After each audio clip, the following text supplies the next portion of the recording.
Aslında açıklama 27 Şubat'ta Öcalan'ın yapmış olduğu çağrı, arkasında 5-7 Mayıs'ta PKK'nın Fesih Kongresi ve Öcalan'ın bu kongreye gönderdiği değerlendirme üzerinden düşünüldüğünde belirli bir hattın devamı olarak görmek mümkün.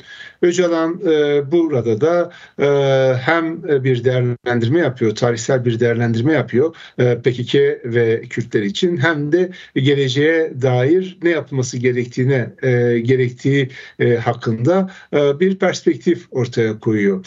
Bu açıklamanın tabii en önemli hususlarından bir tanesi PKK'nın varlık koşullarının ortadan kalktığını ifade etmesi. Yani PKK Öcalan'ın değerlendirmesine göre Kürtlerin Türkiye'de inkar edildiği bir dönemde ortaya çıkmıştı ve asıl amacı bu Kürt inkarını bitirmek, devletin Kürtleri kabul eder bir noktaya getirmekti. Aradan geçen süre zarfında bu noktaya gelindiğini söylüyor ve miadın dolmasının bu anlamda değerlendirilmesi gerektiğini ifade ediyor Öcalan. Dolayısıyla bir merhaleye ulaşıldı, amaç yerine geldi. Bundan sonraki süreçte artık silahın değil, sivil mücadelenin, siyasi mücadelenin, politik perspektifin belirleyici olması gerektiğini söylüyor. Bu elbette çok önemli bir nokta. Yani aslında 1 Ekim'den beri başlayan, 27 Şubat'ta hızlanan ve bugüne gelinen sürecin hemen hepsinde önemli tarihsel dönüm noktalarından geçti Türkiye. Çünkü çok açık ve net bir şekilde ifade etmek gerekir ki Kürt meselesi Türkiye'nin en önemli meselesi. Elbette ki toplumun farklı kesimlerinin farklı sorunları var ama bütün bu sorunlar bir noktada Kürt meselesine bağlanıyor. Şimdi siz Türkiye'de bir demokratikleşme sorunun olduğunu düşünebilirsiniz. Türkiye'de bir hukuk devleti sorunun olduğunu düşünebilirsiniz. Türkiye'de bir ekonomik istikrar sorunun olduğunu düşünebilirsiniz. Türkiye'de bir rejim sorunu olduğunu düşünebilirsiniz. Ve bunların hepsi Kürt meselesiyle yakından bağlantılı. Kürt meselesindeki çatışma ile yakından bağlantılı. Dolayısıyla bu çatışmanın bitecek olması Türkiye'de hem hukuk devleti açısından hem demokratikleşme açısından hem rejimin otoriter niteliğinin demokratikleşmeye dönüştürülmesi açısından son derece hayati bir noktayı işaret ediyor. Bu o nedenle hem bu açıklama hem yarın gerçekleşecek olan sembolik silah bırakma töreninin Türkiye'deki hem genel olarak Türkiye siyasi tarihi açısından hem Türkiye'deki Kürtler açısından son derece önemli bir dönüm noktası olduğunu söyleyebilirim. Peki şunu çok iyi biliyoruz. Yani sonuç itibariyle 100 yıllık Türkiye Cumhuriyeti tarihinde özellikle red, inkar, asimilasyonla Kürt sorunu çok ciddi bir tabu olarak görülüyordu ve son 26 yıldır da Sayın Öcalan zindana konulduktan sonra bu tabu korkunç bir biçimde İmralı üzerinden yürütüldü. Bugün bir önceki çözüm sürecinde de bir türlü ulaşılamayan o noktaya ulaşılması, Sayın Öcalan'ın görüntülü açıklama gelmesi, bir eşiğin aşıldığı o 100 yıllık red, inkar ve asimilasyon politikasının artık giderek ortadan kalkacağı anlamına gelebilir mi? Bunu özellikle devletin ve devletin eğitimiyle beslenmiş kesimin tutumu açısından soruyorum. Çünkü önemli bir tablo bu sorunun çözüme ermesinde. Evet. Kekefeyim. Aslında ben şöyle düşünüyorum. Yani Türkiye'de artık herhangi bir şekilde Kürt inkarının yapılması ne ahlaki olarak mümkün ne de olgusal olarak mümkün.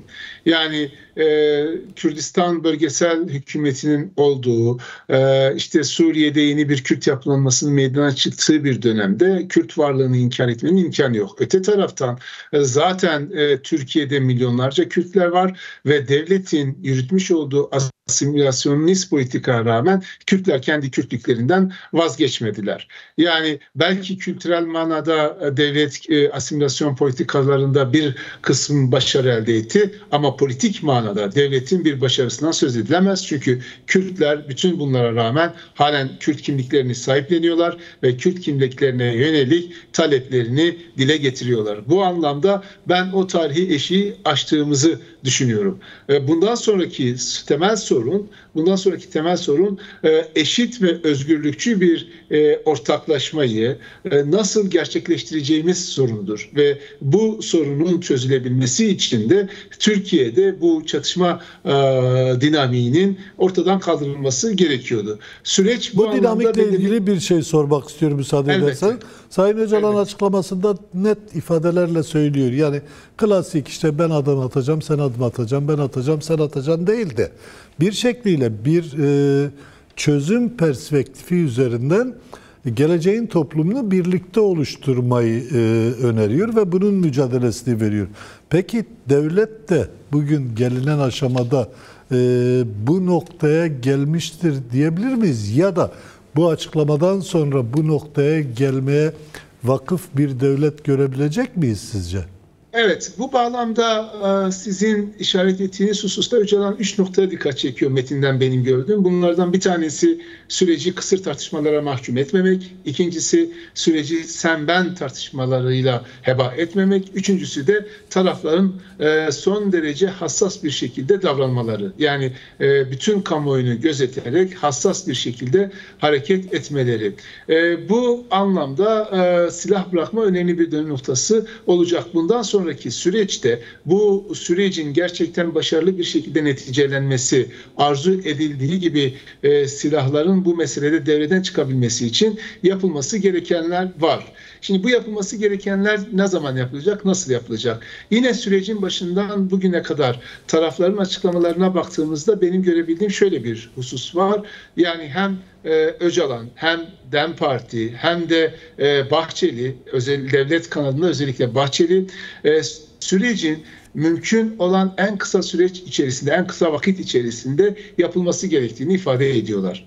Çünkü Orta Doğu'da yeni bir dönemden geçiyoruz. Dolayısıyla burada mümkün olan en kısa sürede adımlar atılmalı. Bu adımların ne olacağı aslında belli. Yani taraflar bunun muhtemelen mutfakta çalışmasını yapmışlardır. Öcalan da mesela bu metinde özellikle komisyona ve Türkiye Büyük Millet Meclisi'ne atıf yapıyor. Dolayısıyla bir komisyonun teşekkül etmesi, bu komisyonun bu sorun üzerinde çalışmaya başlaması, devletin bu konuda ne kadar irade göstereceğini bize ortaya koyacak. Ama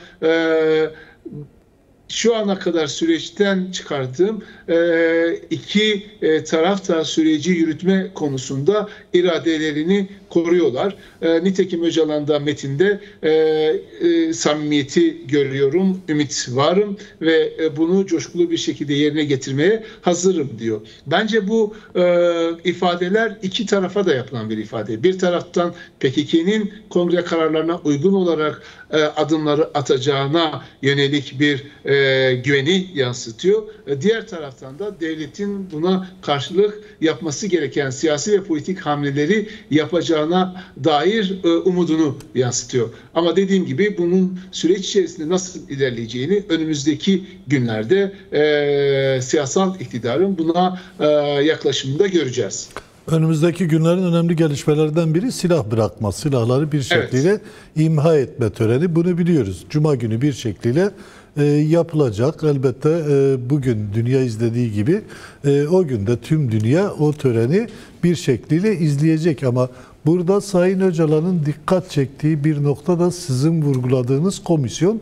Mevcut meclis yapısının komisyonları bu sürece yanıt verecek nitelikte değil. Bunun kanunla kurulması tartışılıyor. Sonuçta siz de bir anayasa hukukçususunuz. Sayın Öcalan da kanunla kurulacağına dönük görüşlerini dile getiriyor.